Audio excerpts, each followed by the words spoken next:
Hello and welcome to Touching Lives.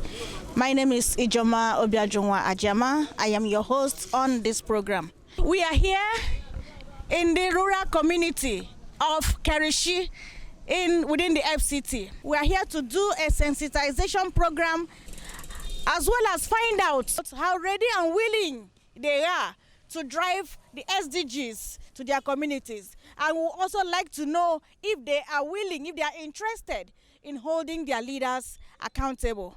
Come with me as we take some interviews.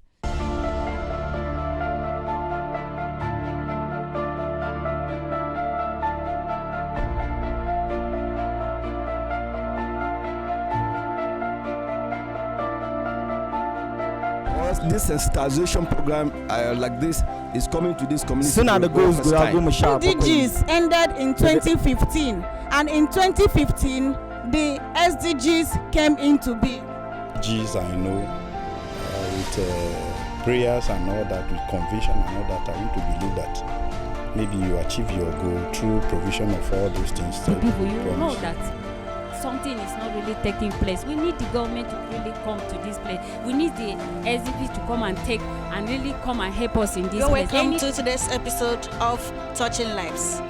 My name is Ijoma Obiajunwa Ajama. I am your host on this program.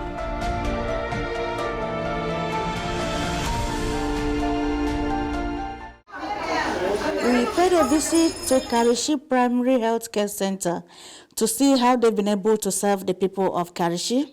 The clinic looked busy, but that was an irony because from our observations and findings, the center lacked medical supplies, enough space, and is also short of personnel. In this community, we need more assistance from organizations like you. Environmental sanitation, how to reduce malaria both in the community and then in the facility. How to be able to keep their drinking water safe, yes. Drinking water for their children, even for adults. Yes. How to manage small cases like cholera, all with typhoid, all those little things. We would like you to be teaching them as they come, so that they themselves will be part of the implementation. They themselves will understand how to be able to take care of them, even when nobody is there. Yes. When the knowledge already passes to them, even we are not around, they can be able to do so many things. And that's what makes it sustainable. Yes. Who to make their effort and assist this facility. Even you can see the population you meet here this morning. I think you can see a larger population, but we don't have many office for them to stay.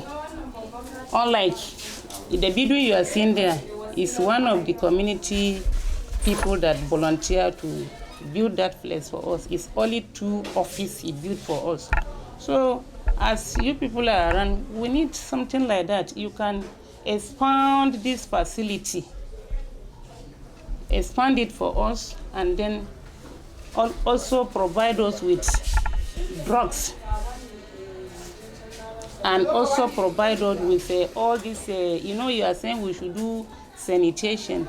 What will you people supply us to give women something like mosquito net? If you can have it to prevent mosquito. So before, people to turn for immunization, they find it difficult. So, but due to community sensitization and awareness, now they are trying and they are coming for the immunizations now, and which is very, very good. It's a key that it sustain our children, to make them grow very healthy. And it is something that before they were thinking that it is something that will prevent their children not to deliver. It's a family planning indirectly, that we are giving them family planning indirectly, which is not so.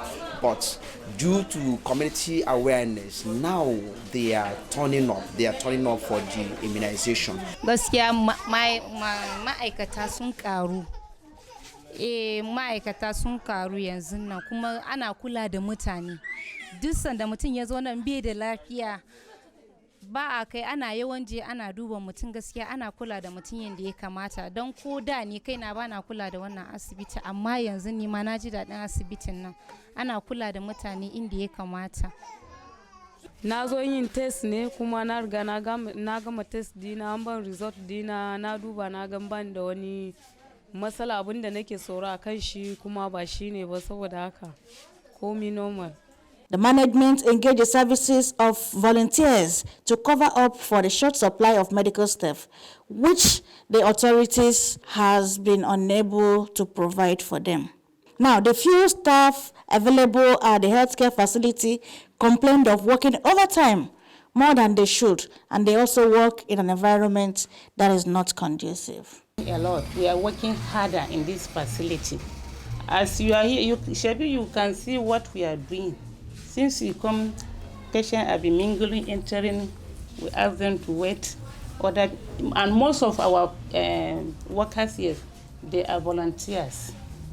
They are not government workers, but they still show their commitment to this job because we deal with human life. And you know this facility, the staff, my own staff, we don't have anything to give them and we don't have any money to pay them, but we only pray for them. May God give them permanent appointment because what they have been doing, nobody will pay them back. Even in the night, you know, we were supposed to work from morning to 4 o'clock. Sometimes we can work from morning to evening till night, and they can still call us that they have cases, and we still come out. In this small table, you see, we run about 10 different types of tests here.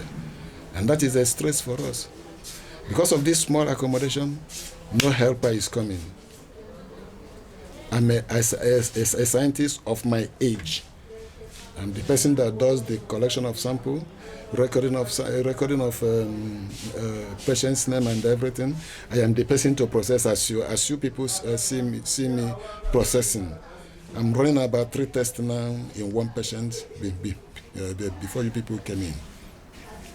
So the biggest challenge we are having here is shortage of manpower and the space. We are committed to work.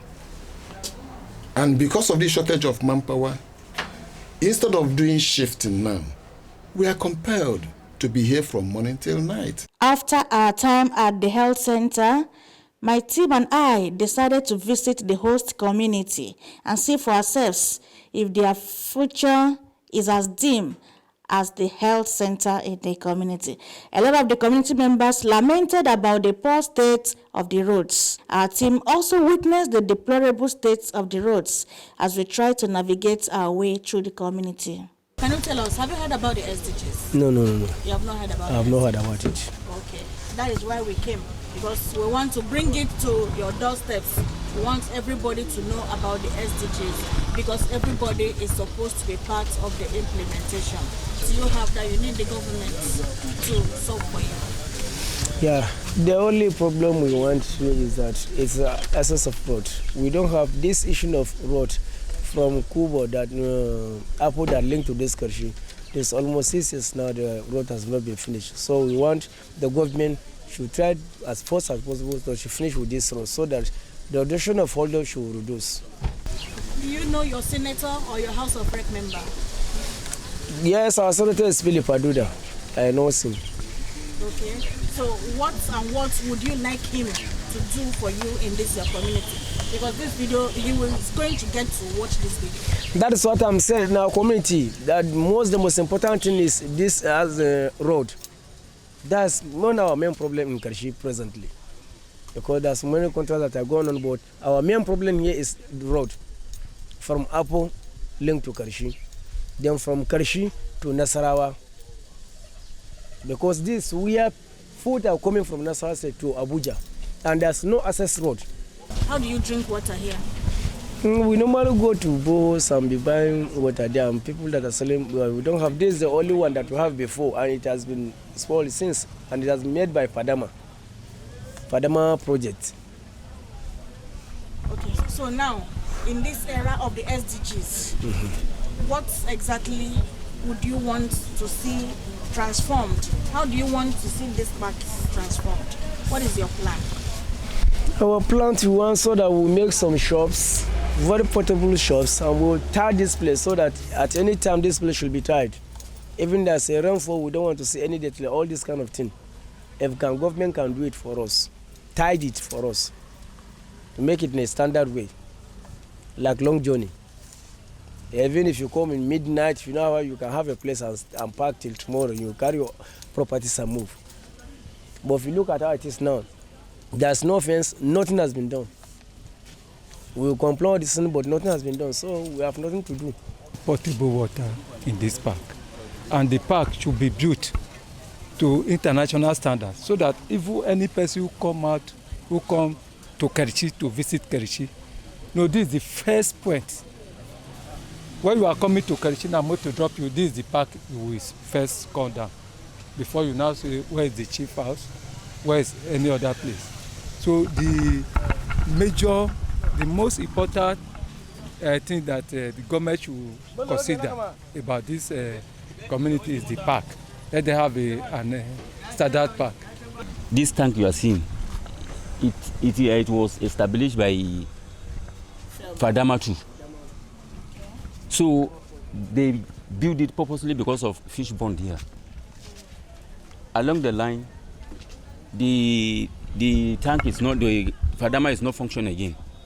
So we don't have potable drinking water anymore here. Imagine that we are in the year 2030. Tell me, what is it that the dream of 2030 you would like to have? Oh, honestly, I can't just tell, but I wish this place be like, in fact, looks like Acid Rock. I want this place different. This place different, everything smoothly, no more dirty. The road is okay, the light is normal, the light is coming the way it's supposed to be. I wish that. And I will be happy. In fact, even the government, the chairmen, they will be also happy because no more disturbing them anymore.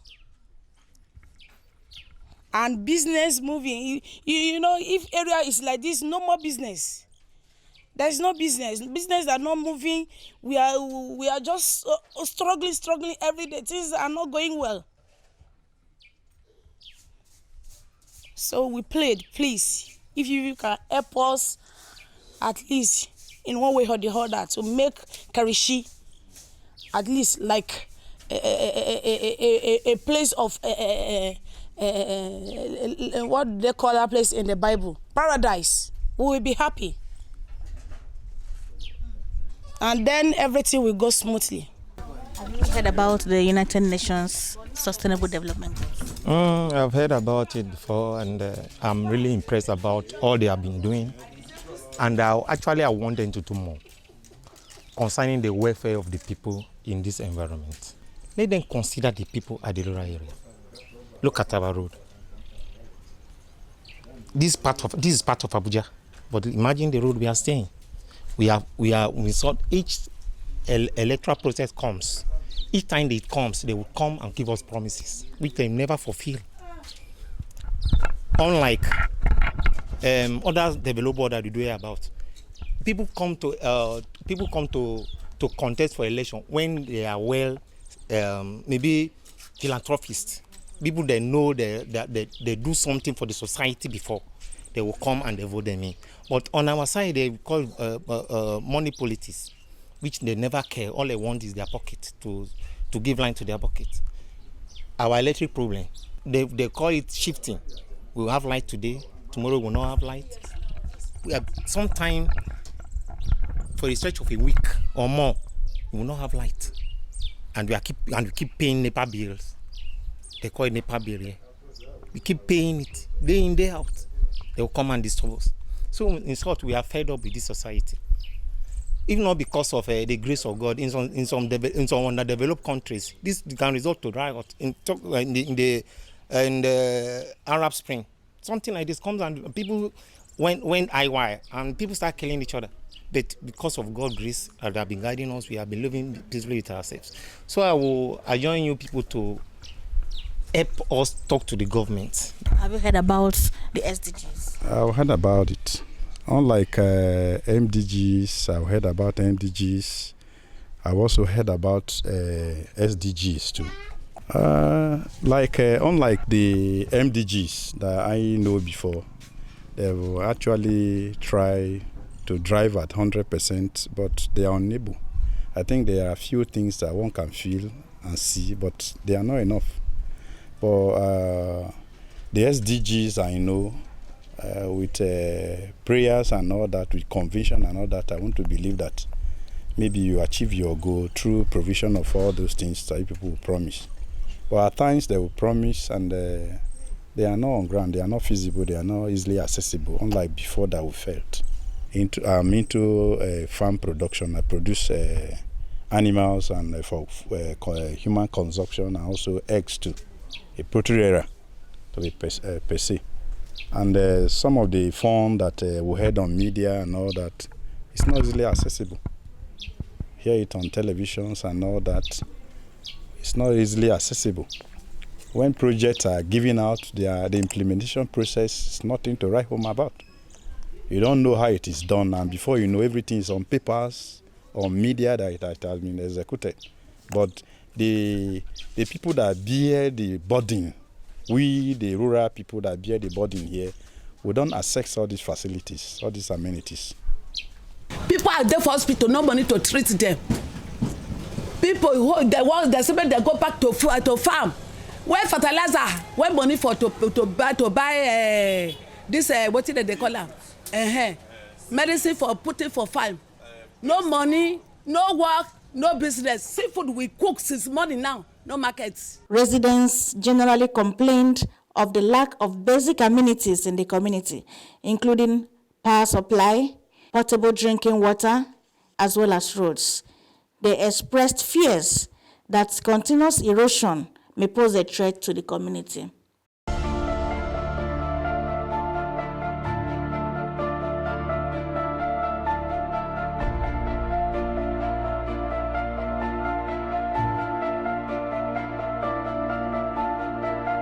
This sensitization program like this is coming to this community. Soon the goals go SDGs ended in 2015, and in 2015 the SDGs came into being. SDGs I know, with prayers and all that, with conviction and all that, I want to believe that maybe you achieve your goal through provision of all those things. People, you know that something is not really taking place. We need the government to really come to this place. We need the SDPs to come and take and really come and help us in this place. Welcome to today's episode of Touching Lives. My name is Ijoma Obiajunwa Ajama. I am your host on this program.